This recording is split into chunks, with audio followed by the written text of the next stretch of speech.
Hello, the topic that I will be discussing today is average value. As you can see, I have drawn the function f of x equals x squared, going from 0 to 2. In order to find the area of this shaded region, you need to find the integral from 0 to 2 x squared dx. So for this part, you can go ahead and use your calculator using the program Math 9. Plug in the integral from 0 to 2 x squared dx. And as you can see, you get 2.666. So the area of this shaded region is 2.6666. The average value of a function can be defined as 1 over b minus a from the integral a to b f of x dx. So by taking the whole area of the shaded region, which was 2.66, we multiply it by 1 over 2 minus 0. 2 minus 0. When you multiply this by 1/2, you would get 1.33. So the average value would be right here, meaning the average value of a function can be defined as the y value that determines the height of a rectangle which has the area equal to the definite integral from a to b. Here, let's look at another example of average value. As you can see, here's the area of f of x from a to b. But in order to find average value, you would have to find the height of this rectangle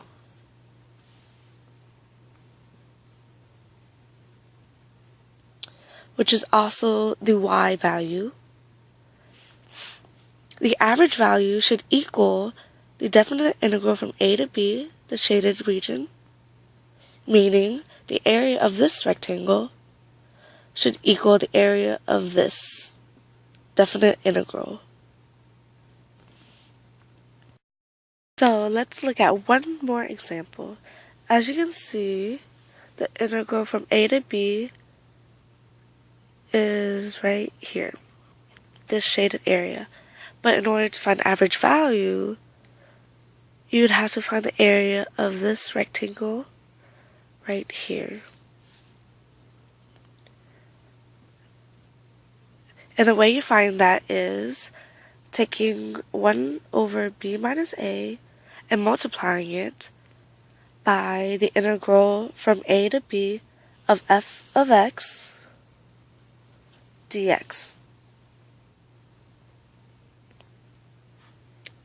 In order to have a better understanding of average value, here we can take a look at the connection between average value and the average rate of change of a function. So here we have again the function x squared. So in order to find the average rate of change of the function x squared, we would have to find the slope of the secant line from 0 to 2. So to find the average rate of change, you would do f of 2 minus f of 0 over 2 minus 0. So as you can see on the graph, f of 2 is at 4, so 4 minus, and f of 0 is at 0, all over 2. making the average rate of change of this function x squared equal to 2. Alright, so now let's find the derivative of this function. So now that we know the average rate of change of the function x squared, what we want to do now is find the derivative of this function. So to find the derivative, f prime of x, you have to use the power rule, so the derivative would be 2x. So now we want to find the average value of f prime of x. So using our equation, we would do 1 over 2 minus 0 from 0 to 2, f prime, which is 2x, dx. Here, we can go ahead and use our calculator to figure out this equation. So go ahead and put it in your calculator. Math 9 from 0 to 2, 2x dx. And as you can see, you get 4. Multiply that by 0.5 and you get 2. So as you can see, you get 2 as your answer. So if you remember, the average rate of change of the function x squared was equal to 2. And now, as you can see, the average value of f prime is also equal to 2. This is because of the fundamental theorem of calculus.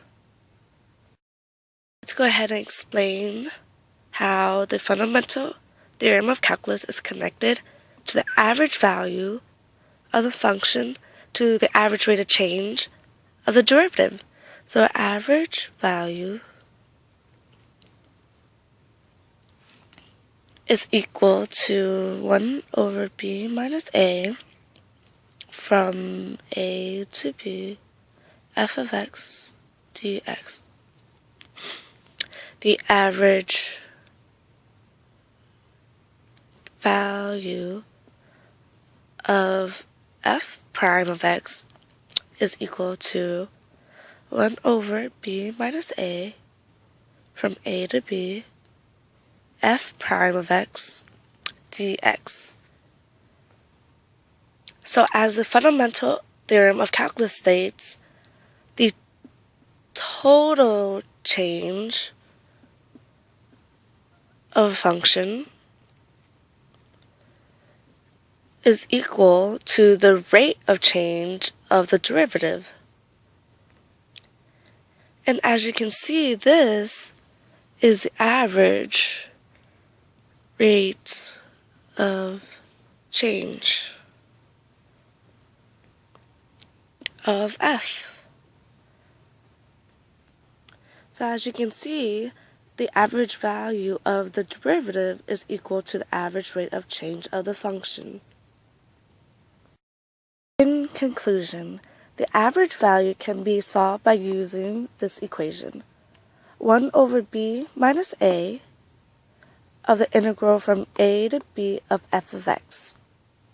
The average value is defined as the height of this rectangle, which is also the y value.